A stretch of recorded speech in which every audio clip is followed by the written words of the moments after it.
Welcome, today you've heard of me, Oukitel OKT1, and I'll show you how to check battery temperature with Ampere app on this device.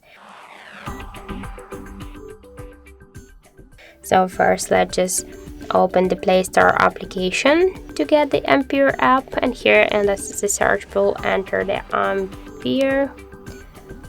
Now we should get this application, so tap to install and just wait a couple of seconds while this application downloading and then installing on your device.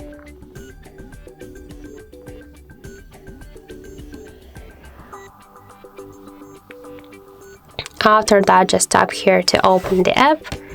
Here click yes, I agree, pick close, tap to OK, and here we can see the information what the temperature of our device battery. In my case, that's 26.2 degrees, and also we can see here more just info about our device battery level, health, capacity, device model, Android version, and more other info. So that's it. Thank you for watching, and if you find this video helpful, don't forget to leave a like, comment, and to subscribe our channel.